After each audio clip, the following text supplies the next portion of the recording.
I should actually. I'm gonna mess up the mic now. After all that work. All that work.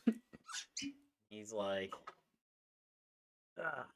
And I even pointed it out before we started. So, welcome, Sarah. Yay. Cheers. Cheers. It's actually very fortunate that you're still here with us because I almost killed you. That is true. Yeah. Apparently, people can be allergic to gin. Yep. If they're allergic to shellfish. Well, Right. and I'm sure other things. Yeah. So let that be a warning to everyone. If you're allergic to shellfish, you might be allergic to gin. Unless it's this gin. Yeah. So, Sarah without an H. I don't know. Who are you? What's up? I don't know. I'm tempted to begin with our story of how we know each other. Go on. But Actually, I don't. So the don't first remember. time, okay, so I've been with my husband for 5 years. So we've known each Mhm. other for 5 years. Sounds right. Because I met you 3 days after we first hung out. Don't take this the wrong way.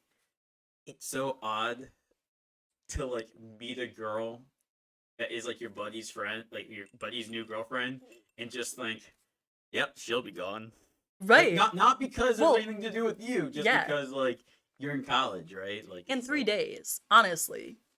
That's nothing. So, I was surprised. So how was the first time then? What it was the LAN party. Oh my god. So I had no It was clue not. what a LAN party is. David goes, my buddy's having a LAN party, and I'm like, a land party? Like it's on land versus on a ship?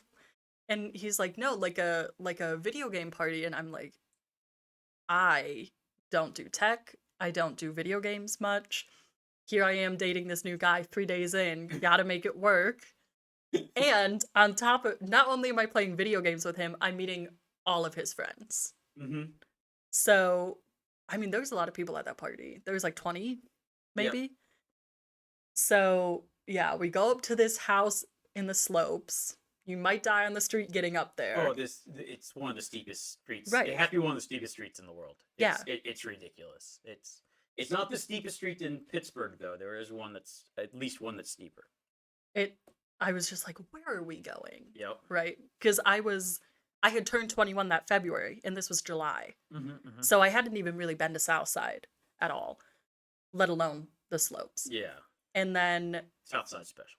He had said to me, we'll do this in waves. First, we'll go for a little bit to the LAN party, we'll go back. Mm-hmm. And that is not at all what happened. We got to the LAN party, we ended up eating dinner with you guys, and then we went out to the bars, and I think we shut down the bars that night. Oh, okay. And that was the first night, and I met you guys, most of you in one swoop. Joe wasn't there, but... Oh, did you miss the Joe story? Oh, no, he was! I was going to say, remember the cat? Oh, my God. For those who aren't in, my roommate at the time was dating a very sensitive woman. Overly sensitive. Overly sensitive. And Joe is allergic to cats. And it was a cute kitten. Very cute kitten. But just like any cat that is as evil as a cat can be, in a group of, 10 people in a room, it was a large loft is what it really was. This cat knew exactly who didn't want to touch it, and it beeline straight for him. And so Joe started yelling, well, blank cat, right? I don't think See you next Tuesday. There you go. That's it. Yeah, see you next Tuesday, cat.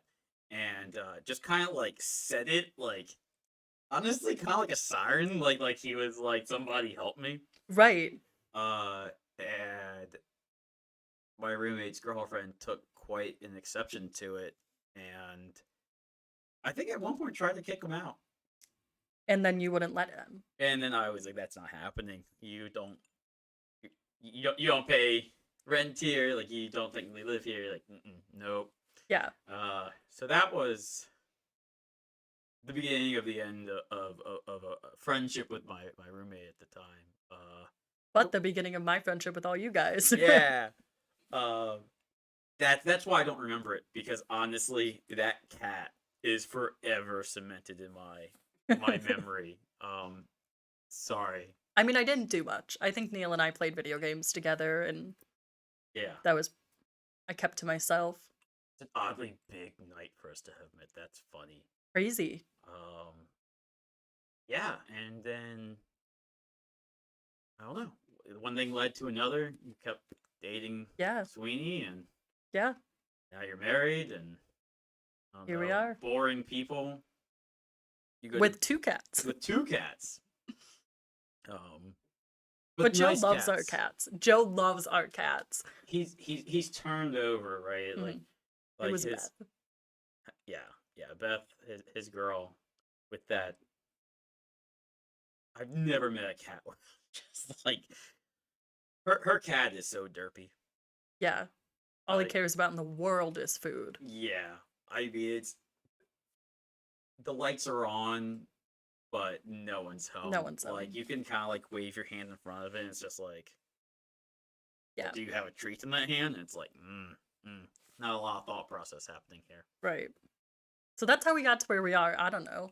I feel like I'm like on a cold winter's day, February 13th. Yeah. I was born. Were you? Yes. My birthday's the day before Valentine's Day. Oh my. And you know, Your husband's raising his hand. David. Sorry, we got some feedback that you're. Tech man? Thank you, whoever said that. Yeah, whoever said that. Thank you. I don't want to scream over justice. And the funny thing is, telling the story of my birth is I know my mom's watching. Obviously, this is her story, not mine, because I don't remember it. I mean, you kind of are the center of it, aren't you? Right. Or like Ever since I was born, I've been the center of the universe. That's what I'm saying. No, I'll but tell you what, you were all she could think about that day. correct. That's true. So my mom goes into this will get us into an interesting topic. So my mom goes into labor, second child, normally a faster labor.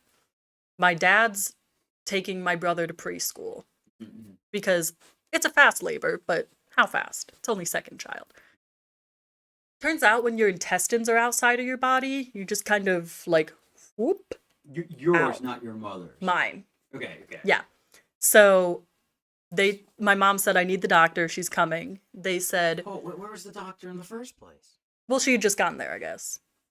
And they said, roll over into position and just get ready and wait. And she said, okay. And the nurse was there helping her. And she rolled over and I slid out. And Did you have a small head? No, but I had a sack of intestines around me. Okay. So like, all of your intestines, or just like a couple of them? So there's 2 different birth defects. One is gas something. I can't remember the whole name. And that's where your intestines are like free floating. I mean, they're still attached to each other, but you know, it's much more dangerous. Those can strangle a baby. Okay, yeah, because it's basically a rope. Right. Mm-hmm. Mine were inside a sac. So the normal abdominal sac was intact, but the skin didn't close. So I look like a pregnant baby. Okay, so you actually have. Okay, so you have that. Mm-hmm. So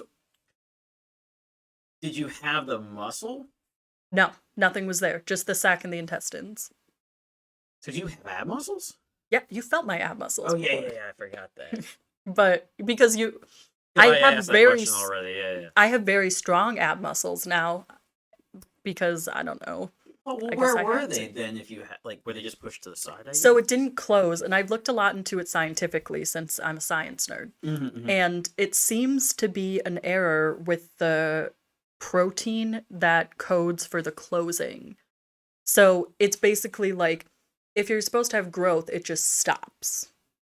And it thinks that it's complete Okay. rather than meeting and connecting. So this could probably happen other parts of your body besides your stomach. Right. In fact, most people that have an infolliceal, which is what I had, have a slew of other birth defects, mental retardation, and Oh, that's many fine. don't make it. Well, in the 90s, Yeah. Okay. many don't make it.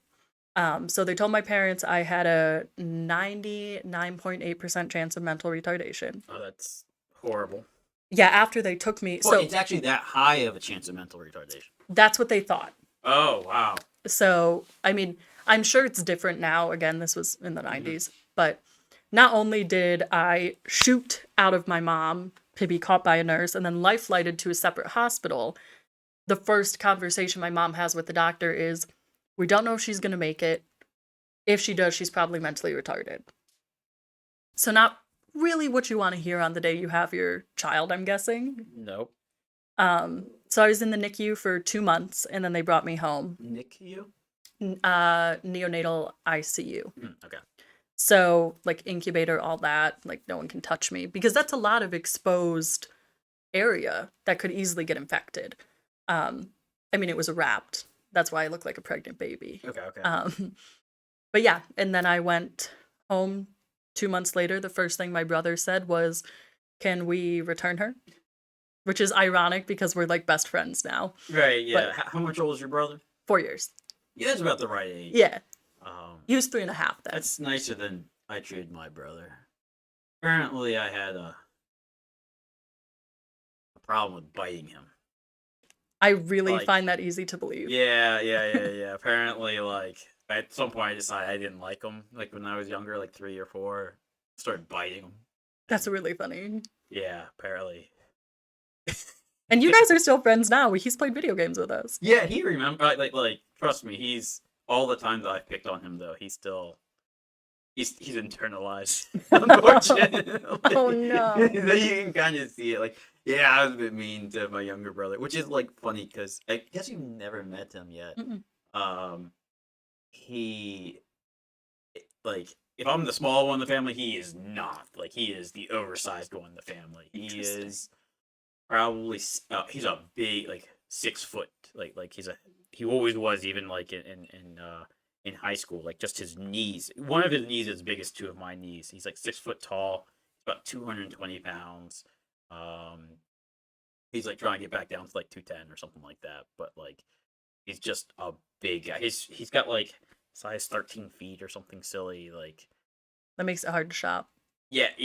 He's I'm sure your Yeah. husband knows that one. Yeah. But so even just like his skeletal structure and stuff is like oversized. What about your sister? She My sister is slightly taller than me, so she's slightly above average for a woman. Mhm.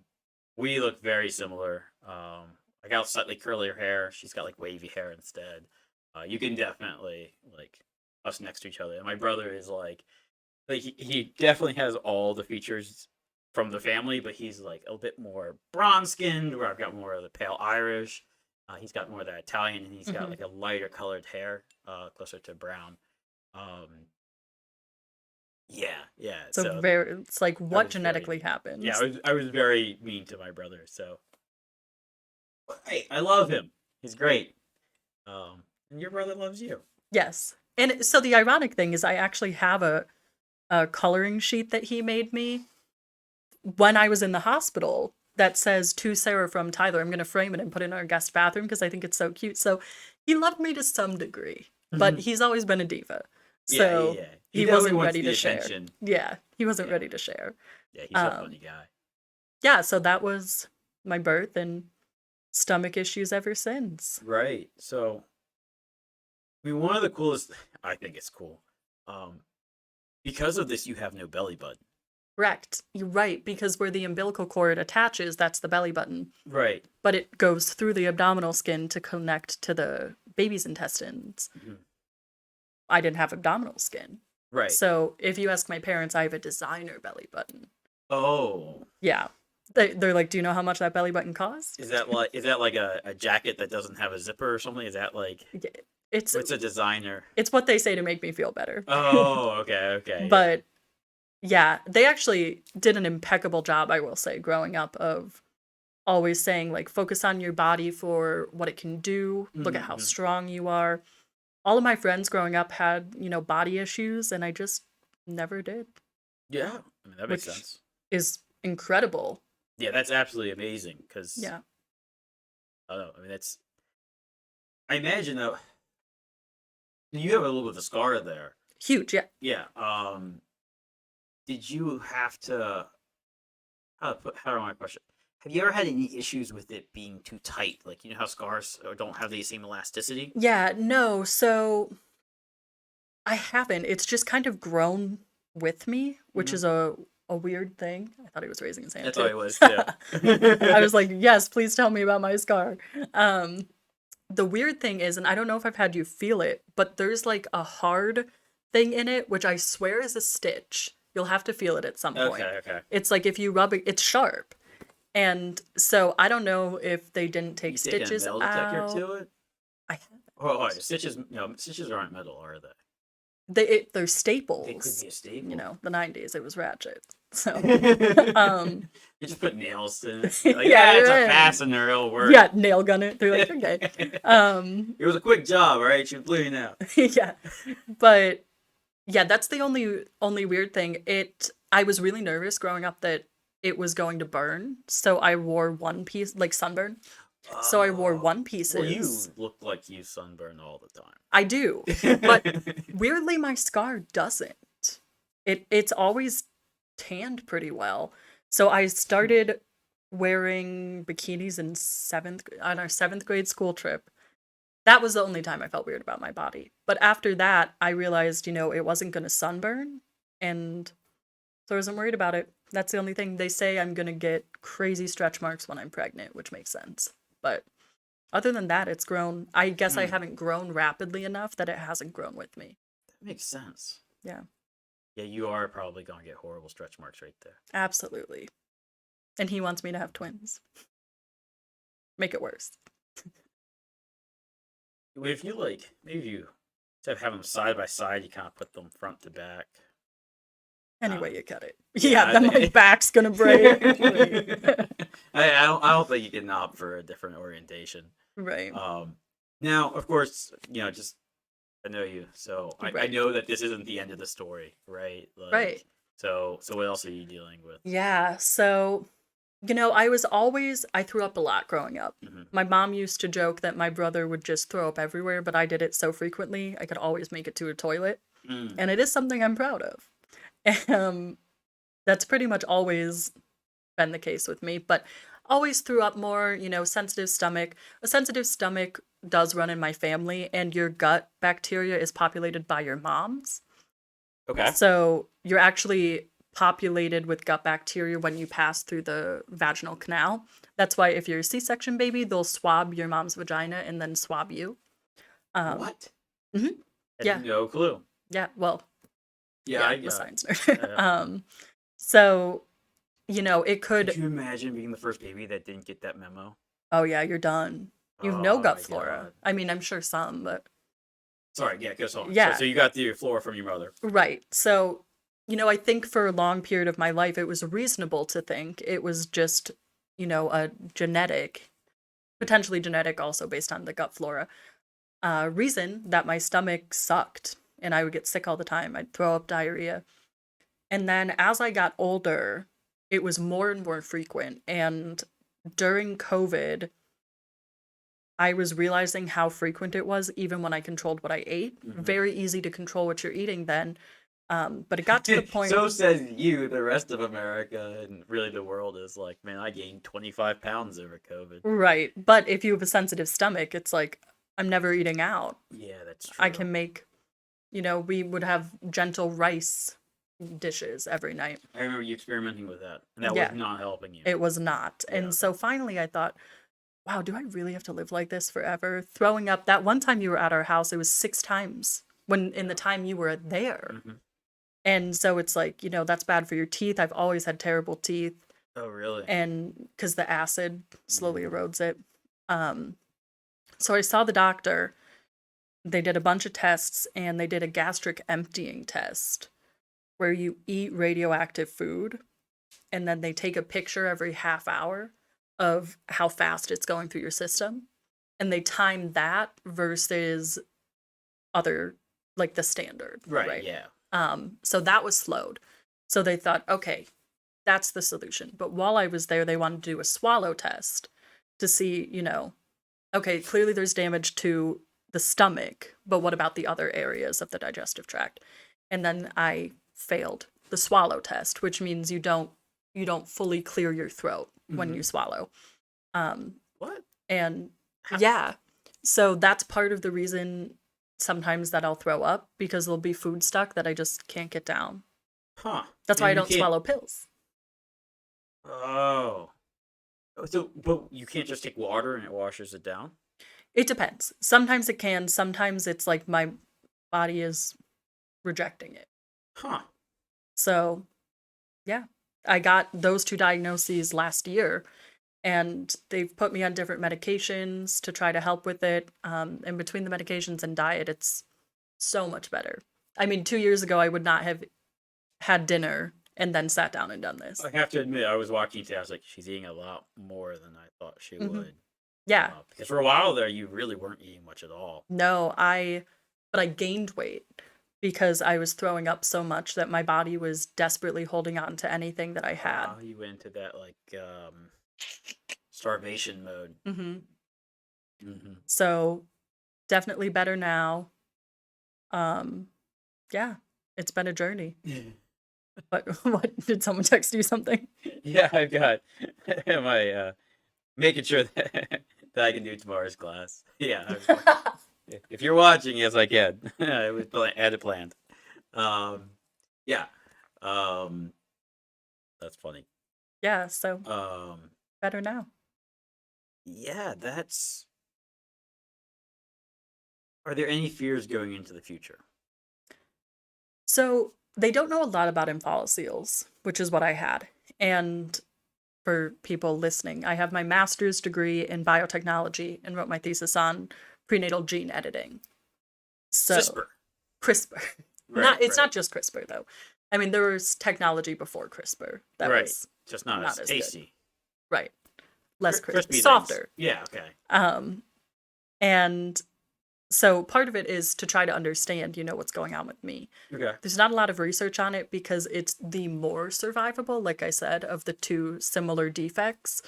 So the other one has more research, but yeah, trying to figure it out. And there may be a genetic component, so that's a fear because I don't want my kids to have to deal with it. Although, yeah, but you have CRISPR, you can just cut that out. yeah, I would not edit my babies with CRISPR right now. No, Mm-mm. not at all. Nothing about Nothing. You wouldn't use it at all. I wouldn't use it at all. We have to come. I'm curious about that. Yeah. Okay. But so you're worried about the genetics going to your. And that's it. That's it. Right? Because if I get stretch marks with pregnancy or I have a rough pregnancy, I can handle it. If I can handle throwing up 6 times a day and still like entertain friends at my house, I think I can handle a rough pregnancy. I bet anybody that's had kids watching is like, what? Even my mom, she's probably like, okay, Sarah. I mean, I don't know. I feel like that's oftentimes a woman's mentality. Like I don't know. I can have kids. Like I remember my mom. Like I remember at one point I asked my mom, like, and so why did you have a second and then a third child? And she's like, I don't know. Hormones. She's Yeah. like, I don't know. Like I forgot how bad it was. I was like, sure, you get that pass once, right? When you want the third kid. Yeah. So Michael was the how do you want to call it? He was a very big child, like baby. She's like, I'm done. It was a hard, I imagine it was a very hard pregnancy. She was very, I forget how many pounds he was, but especially for how small her mom was and stuff, like, he was an oversized child. Yeah, no. Yeah. Growing up, again, I was a small child, but with him being 2 years younger, we were the same size once he hit 1 until he hit puberty at, 13. We were almost exactly the same weight and height, and we got our first haircuts the same year. And how much older are you? I'm 2 years older. Yeah. That's crazy. Yeah, I got my first haircut when I was 3. He got it 1 something. Yeah. See, that's what interests me about science. How does that happen? I don't know. I mean, genetics is a complicated field. But... Yeah, I don't know. I was very slow at maturing for some reason. Just is how it is. Yeah. And they said they didn't know. I never had growth spurt. I do believe that. Yeah. Unfortunately. Yeah. When it was time to grow up, I just got broader shoulders. Which was odd. I lost weight during puberty. I mean, to be a wrestler, not the worst though. No, not horrible, but just not how family life in 5th grade tells you it's going to go down, right? Yeah, that's true. You're like, and you're gonna get so tall, and you're like, okay. I was like waiting on that like armpit hair forever, man. It was horrible. That's funny. But okay, going back. Why no CRISPR? Like, is it not So we don't know enough about it yet. okay? So there was a study done that has since been redacted because they broke ethical laws, which we could argue about that all Broke day. out the what? Broke ethical laws. Oh, did that? So yeah, it's the he study. That's the researcher's name. And what he did was he edited embryos so that the children would be less susceptible to HIV. Sounds good. Right. However, how he recruited people was if the dad had HIV, not the mom. So you're not guaranteed exposed. Right. So there's not a need for it necessarily. Okay. It could be a desirable trait, but it would be more understandable if it was known exposure, because then you could be preventing it.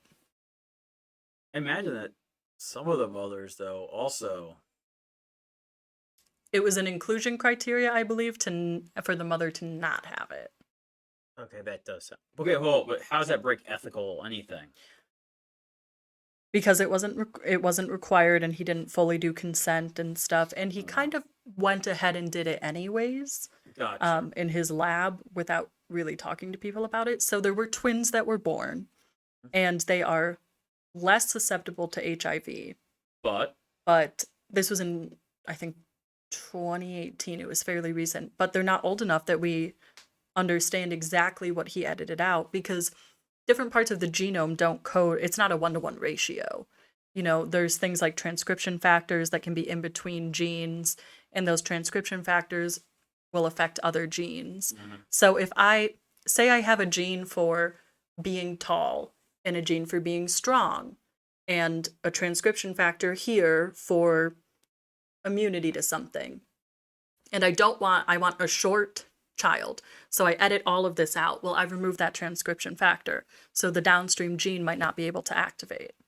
So you just don't know what you're affecting. And if you eliminate enough of the genome, it's not going to be feasible. Right. Because you have to have a set amount. So you don't exactly know which string in the sweater you're pulling. Right. Okay. So, and there's this talk of designer babies, etc., but the reality... Hey, like you. Yes, except with CRISPR. Oh, right. And the fact of it is, height is a multi-allelic gene. Allelic. So it's determined by many different things. Okay. So like, blood type, you can have A, B, AB, or O.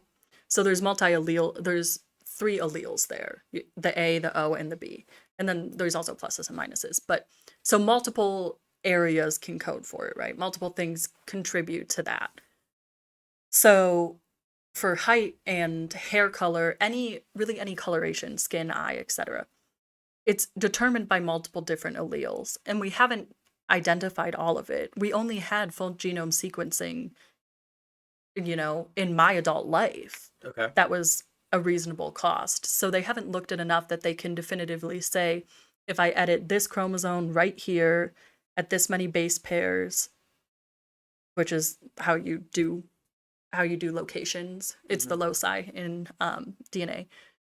I can make my child super tall, or I can give them brown curly hair. It's not that definitive yet. So I would absolutely not do it. And I don't think I would ever do it. No, you don't want to. I guess maybe if I lived 100 years in the future and I knew for sure it couldn't go wrong, but with any experiment or any medical procedure, there's always a risk. And embryos are so delicate that I don't think it's worth it. Have you read Brave New World by any chance? Yes. And so it's very interesting, right? Because in this book, all of the children are very much edited and very much conditioned. Right. And he goes through exactly how they do it. It all sounds quite plausible. But But I guess it's also a competition thing, right? Like, imagine what if we get to a point where we get so good at editing genes or genomes? Is that which Mhm. one should I say? Genome. Genome. If we get so good at editing the genome, it could potentially be that a natural birth would just be non-competitive. Right.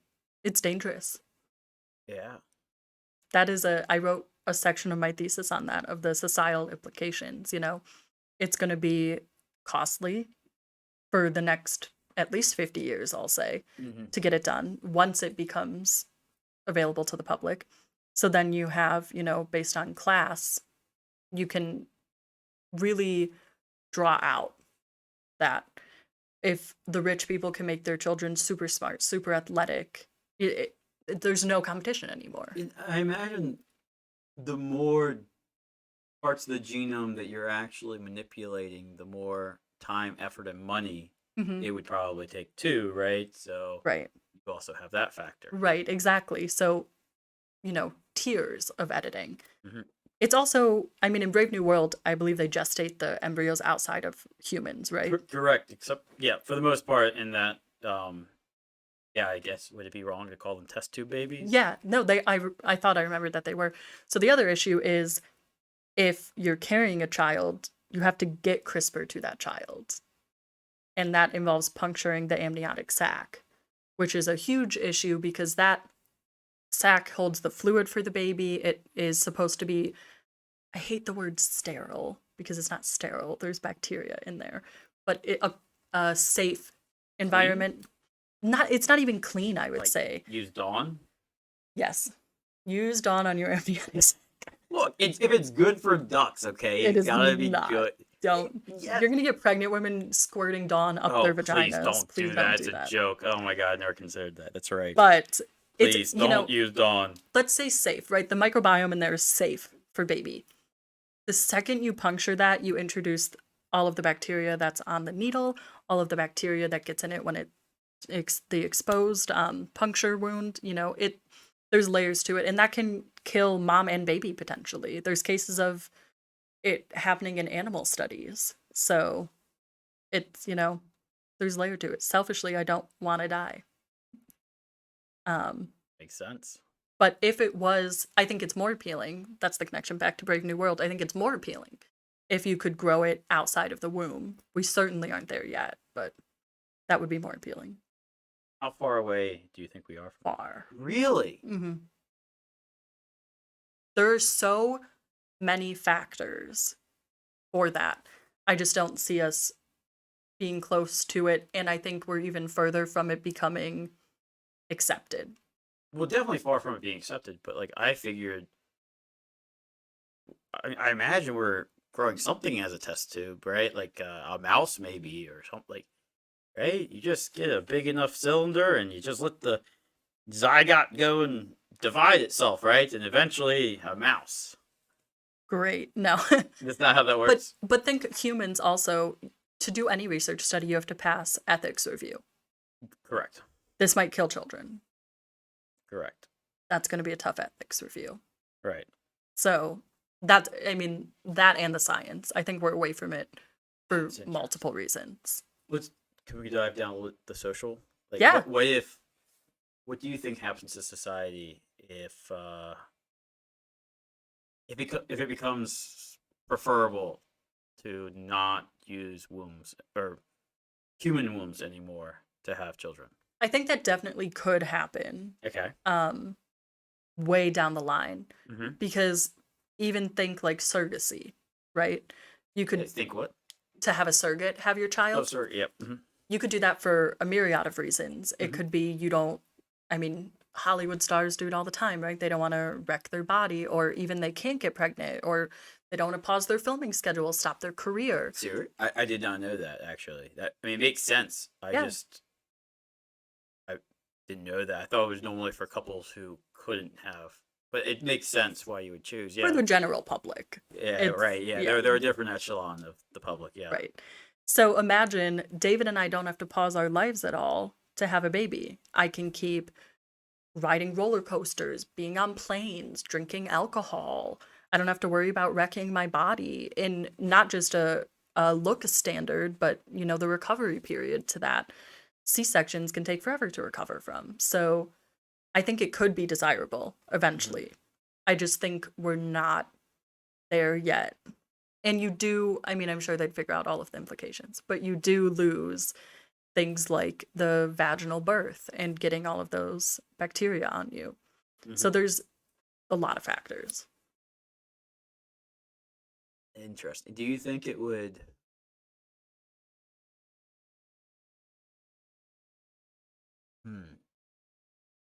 How do I put this? Do you think it would help or hurt society as a whole, like their cohesion? I see, I'm not a mother, but except to my 2 cats. But I do think it will hurt family dynamics because I think there's something to be said for both parents watching that baby grow and really, it's a part of your family before it's part of your family. Yeah. It's in your household before it exists as its own entity, and parents get attached to that. That's why miscarriages are considered a loss. And I think if I'm growing it in a petri dish, I thought someone texted me about this, but no, it was just an ad. Yeah. If you're growing it in a petri dish, you have a lot less connection to it. If David and I are having say we edit multiple embryos and just to see what happens. And then that's like even less of a connection, Yeah. You're losing not uniqueness, novelty. Also, you're losing that connection. Um, Less humanity in it. I guess like I'm also curious. Do you think? So I mean, how to put this? It's always been seen as the role of the woman to bear children, and that among many other responsibilities in society, what was a major one, and one that always gets highlighted quite a bit. Taking that away, we're gonna view women slightly differently, right? Yeah, that would be interesting. And actually, talking about the lack of how you want to put it, the lack of family structure in Brave New World, there's no families. Right. Like every child is taught by, I don't know if I want to say the government, but definitely, yeah. I mean, yeah, it kind of is, right? It's taught by the government, and then they grow up and they work for the government, and then they have friends. And then when they die, they're conditioned to, like, that's one of the interesting things, like the conditioning, right? Like, they're conditioned to accept death. So they're just like, oh, well, it's back done. to the earth. And it's so many parts of what some might consider makes a family, right? You're talking about how you have similar characteristics to your siblings. If you can edit every child to be exactly what you want, say, I want someone that doesn't burn in the sun. Me and my husband are very Doesn't pale. that feel like such a messed up trick? Like, right. Okay, say that I do that the first time, right? I want someone with dark hair that doesn't get sunburned. So I design that. And then I decide the second time, maybe I want someone that looks more like us. So I do a super pale ginger, a copy of David, let's say. Yeah. Which I've just recently learned that red-haired people can grow their own or get their own vitamin D naturally without sunlight. Someone told me this. I have no clue how true that is. I don't believe that for a second. It doesn't make any sense, but yeah. Someone told me that.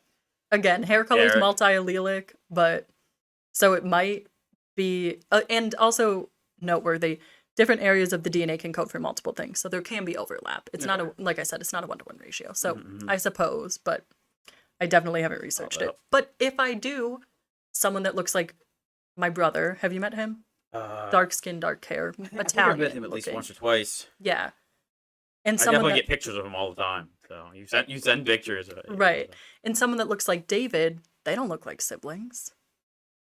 So what is their sense of family? Oh yeah. I've now created 2 completely different children, and even let's say I didn't create someone that's fair skinned and ginger. Say I went, you know, black curly hair and also dark skin tone. Now neither of our children look like us. So what's your sense of family and belonging then?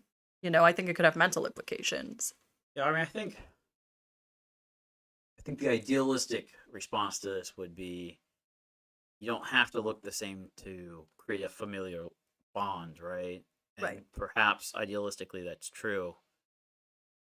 However, human nature seems to how you want to put it that you like to be able to see yourself in the mirror or in the other people Right. that you interact with, right? Right. It's like apparently once you go around and you start like getting friends, right? Apparently you're genetically closer to those who Mhm. you're friends with than to those you choose not to be, even if you're not from the same area at all, right? Which is interesting because that means that genetically I'm tall, Joe's not right? that tall. We're not that good. That's right, Joe. Go away. But You've been David, pushed off definitely. this boat. Well, I mean, there's a whole lot of things like that, right? Like, I have not read research on this, I've only heard it, so take it with a grain of salt. But allegedly, research has shown that you reject pheromones that are similar to your own because of the genetic implications that it could have to reproduce with someone that's too genetically similar. I have noticed this that there are certain women who just don't smell good to me. Yeah, And it's not their fault. Like I can tell, it's not like they stink. right. It's just They don't just enjoy it. exactly. So, you know, our bodies do things like that. Mhm. And I'm a big proponent of, you know, you can have chosen family as well as blood family. I have two Yeah. step parents, etc. Mhm. that I fully consider parents. But knowing my biological mom and dad, they're all brunette. Everyone in my family is brunette. Everyone has curly hair. Everyone is darker skin. They are. Where did I come from?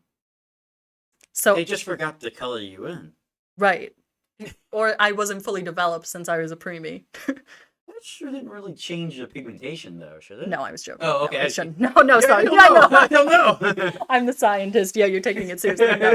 No, it wouldn't. It wouldn't. And I mean, when you go down the line, you can find it, right? Like, if my brother and I stand next to each other, our faces look similar, our Right. eyes look similar. Mhm.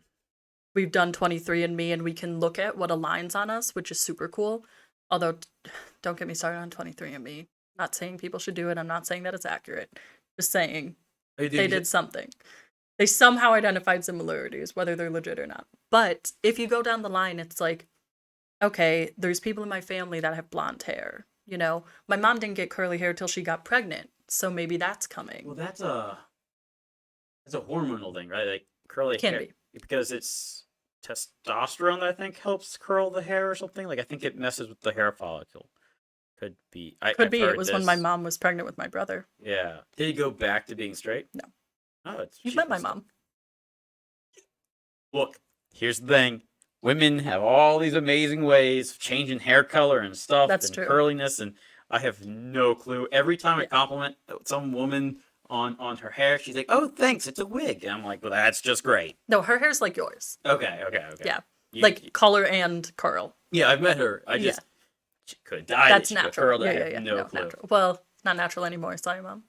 The color, but that was her color. But she did have more like bronzy, lighter hair when she was younger. Like her high school photo looks very similar to me. So genetics are just funny, but Was she kind of you know those cookies that are like black and white like halfway through? It's like black. and not that white. drastic. And like I wonder if that's kind of like what she looked like like after a year, right? Because then your hair's grown out, top is brown, and I think that, well, so the brown didn't come with Tyler, my brother. The brown was a gradual transition as she got older. The curly, she said, started with my brother. So that is an interesting question.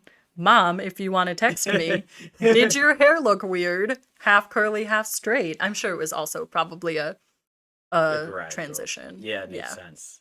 Um, And plus, the weight from the bottom is going to straighten out the top, Right. so you probably right. probably just like my hair's not laying down flat right now. Yeah, probably annoying. It was not a slow transition. Oh no, it was very gradual. Okay. Okay. So Yeah, there we there go. you go. there we go. So, So yay, science or yeah, life or I weirdness. mean, yeah, and there's so much. Again, there's so much we don't know about the human body, Yeah. and because if our genetic code really defines everything, and it's predetermined at birth, how does that happen? How do you switch to curly hair if it's all gene based? The statement would be that you were genetically predisposed to it. Your hormones just hadn't set up yet. And maybe hadn't hit a certain point or right, whatever, like threshold. right. And I mean that's the correct. I mean that's probably the correct answer. If the Right. hormones bound to something and then caused a downstream effect, and boom, you're curly. But clearly, what we're talking about is environmental factors matter Mhm. just as.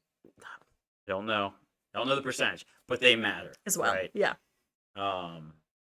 Which is interesting. hmm There's research that if you smoke cigarettes, epigenetics, it'll change your genes. They'll have different atoms bound to them that will make your children more susceptible to want to smoke. For example, you can apply that to a lot of things: alcohol, running. If I run a lot, my children are more likely to run. hmm Even if I like don't interact with them, they're just likely to be like, I gotta run. Research has shown that their genetics will predispose them towards that, which is why. So the question is, who was Forrest Gump's dad? That's a great question. He probably ran a whole bunch. Right. But I mean, look at David as an example. Him and Carly both were collegiate swimmers, Okay. went to Olympic trials. His dad also went to Olympic trials. I'm right on that, right, babe? Qualified. Well, okay. What? Qualified. Right? But their dad passed away when they were younger. So how much time did he really influence them? Yeah, I don't know. And of course, they're tall. Yeah, that helps. So they're predisposed to going into such a sport. Right. A little closer. Oh. We have a Oh, wow. question. I don't know who's the first person to have a question. I don't know. It just popped up as go live. What is it? Oh God, a multi-part question. Who's it from? Do we know them?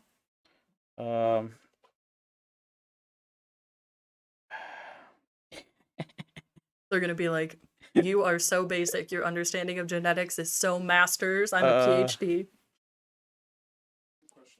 What is it? Hold on a second. There is a way. I have to go to my channel. Just hand your phone to me. Welcome to the chat room. Hang on, I got it. It's 1%.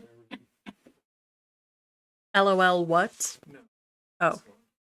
Oh no, it wants me to sign in. Don't do that to me. I wonder how that will impact mother bonding maternal instincts. I did miss the first part, so sorry. You should know it's your sister.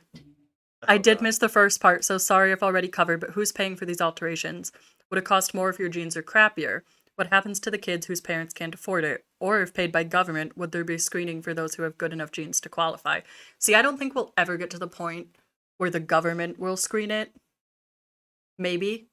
But I think it will be out of pocket for parents. Maybe insurance will cover some things, like if you're guaranteed to die. But I think it's going to always be, considered a designer alteration. That's it. It's a good question. The crux of one of her questions there, though, is like, can you?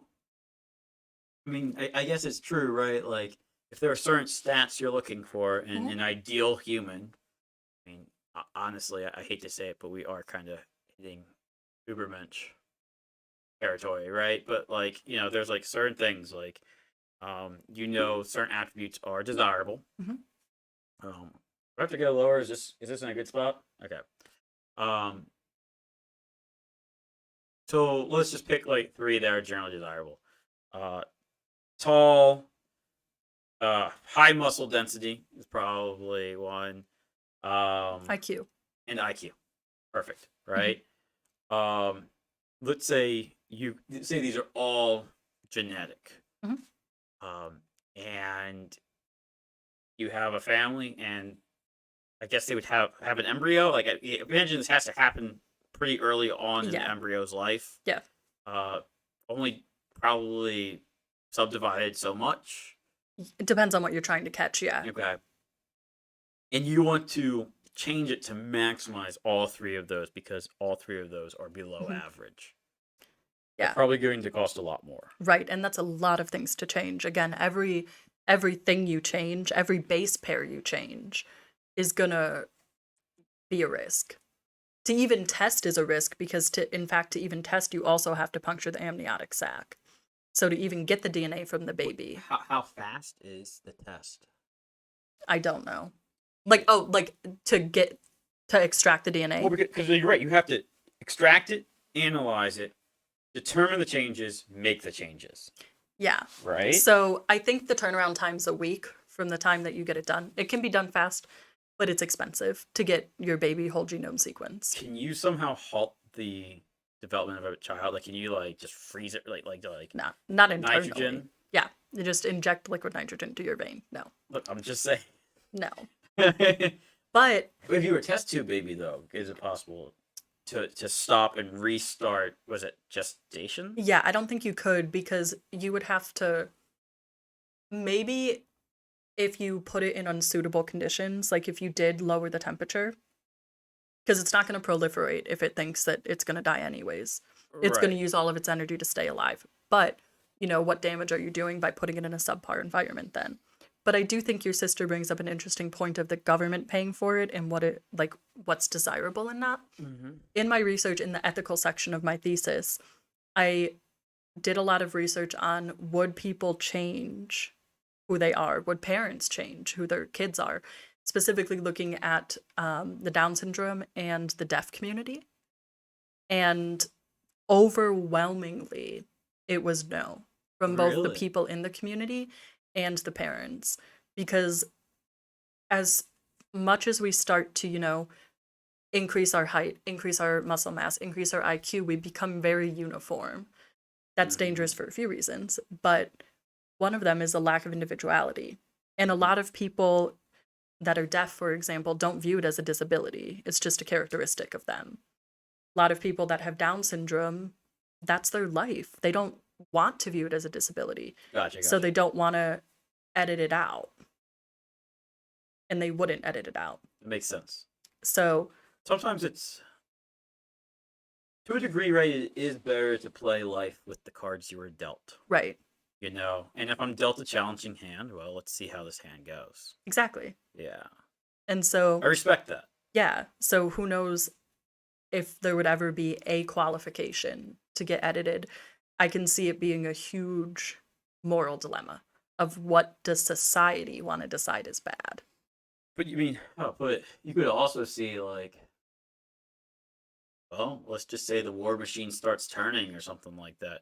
You're going to want special troops to be special sizes and stuff like that. Like, think Clone Wars from Star Wars. Right, but you can't make them age faster. You ever read Ender's Game? Mm-mm. Okay. And there is a super genius named Bean. Name is Bean.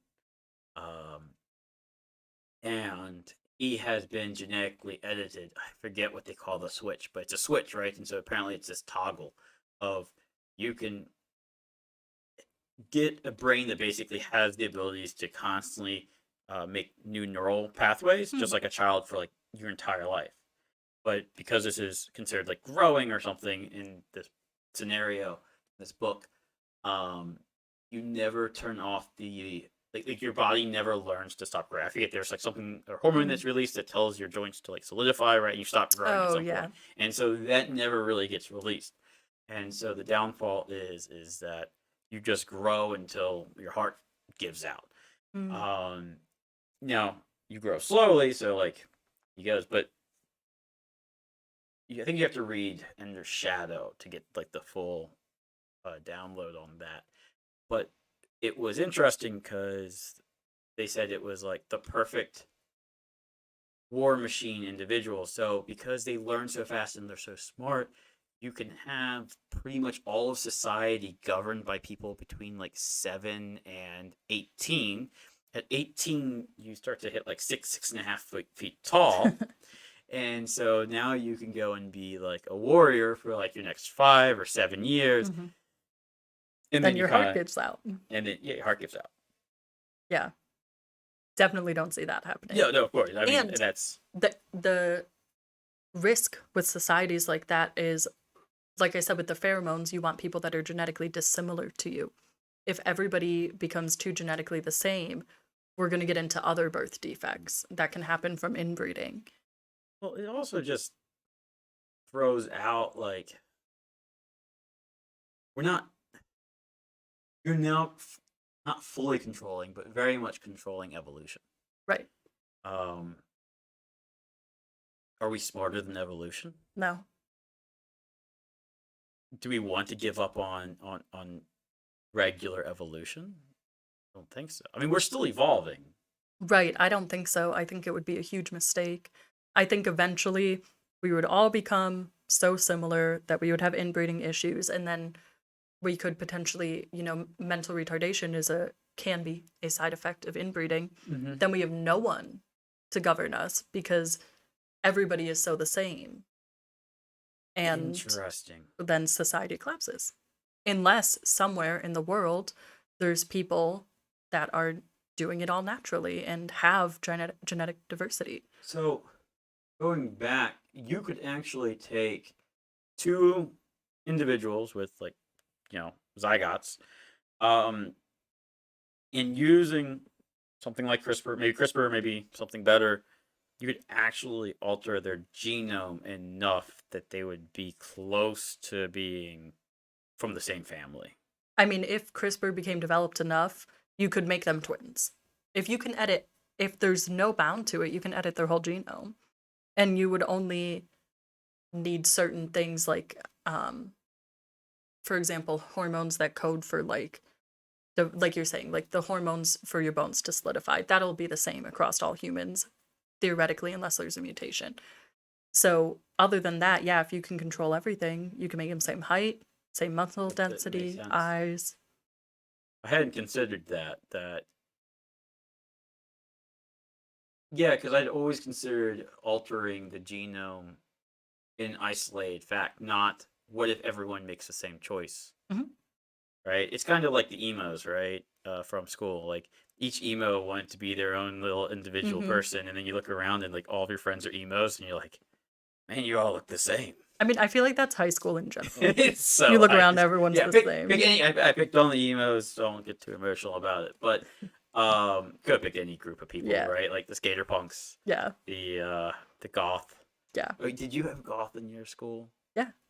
Really? Yeah. I guess it never dies. it doesn't. It's gonna keep coming back around and back around. Yeah, no. So it's exactly like that. Everybody has the same desirable characteristics. Hmm. So everybody becomes those characteristics. And then if the machine ever breaks, if you ever lose the technology, you can't have genetic diversity. All right, what's the next question? Because I lost contact. You got the other question, Queen? Yeah.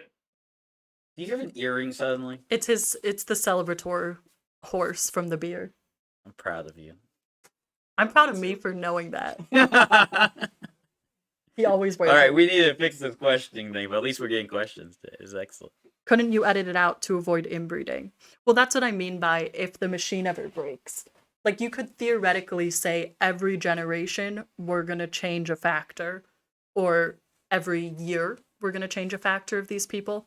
And if you can continue to edit the genome, you'll never need to breed naturally per se. But if anything ever happens and you can't reproduce exactly what you want, say a nuclear war, and X amount of people survive, well, they're all genetically the same. Right. So, I mean, this is the problem with technology in general. As you start to gain more control over a situation and you start to optimize more, it becomes more fragile. Mhm. Right? It's just not as robust of a system. And Right. as we start to have that fine grain of control over our genetics, we're there's There's a salamander out there that have you heard about this one? Is it salamander in Africa? I think it's a salamander in Africa. That does what? No, there's no males.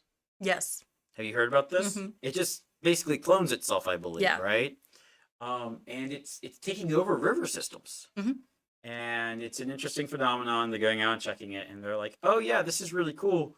And there's always somebody who has some message about it, but more or less, from what I understand, scientists have said, "Yeah, this is really cool," and the reason that it's doing so well is because currently it fits a niche. Right.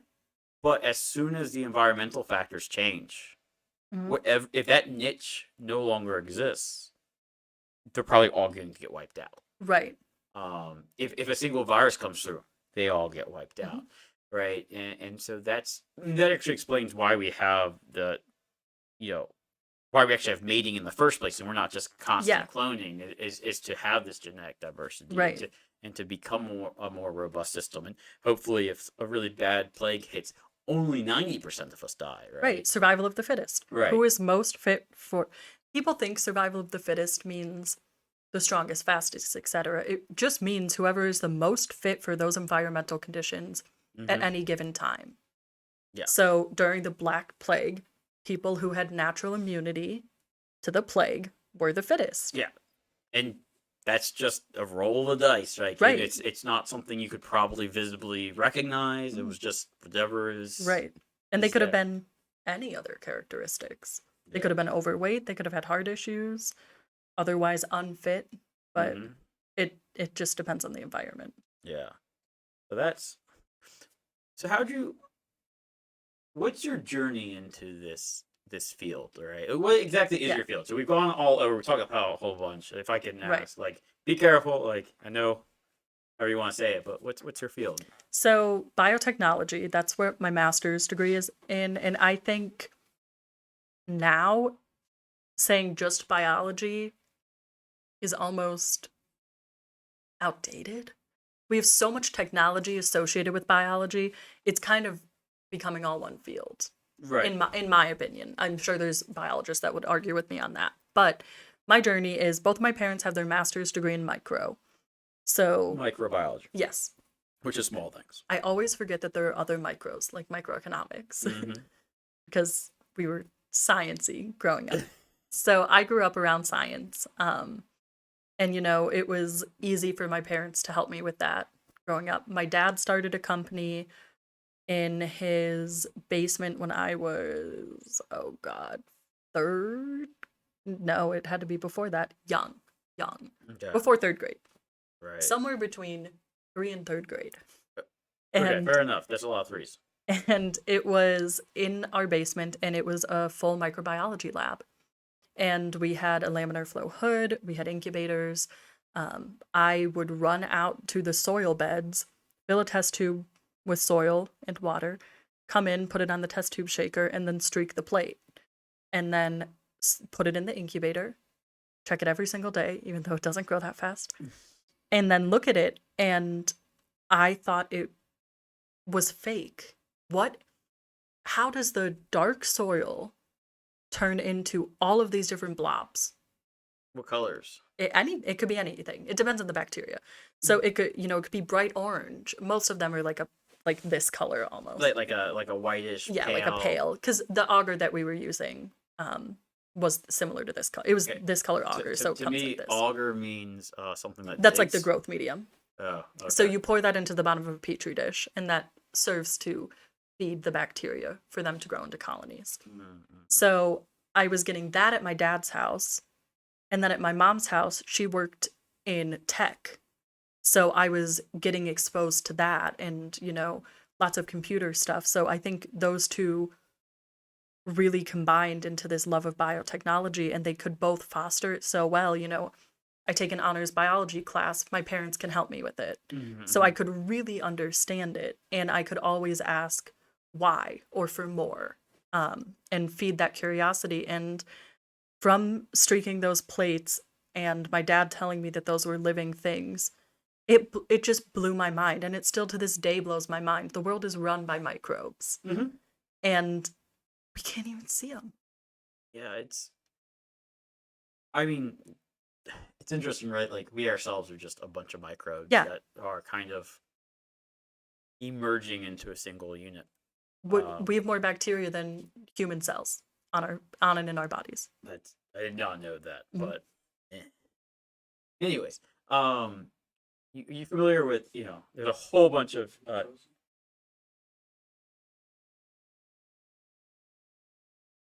Oh, it's frozen.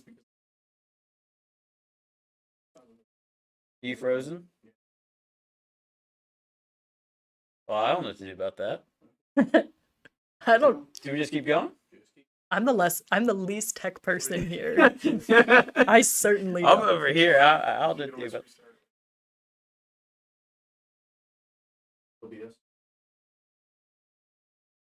Okay, we'll just take a short break. Do you need anything? Yeah, stop streaming for a second, just in case we're still streaming.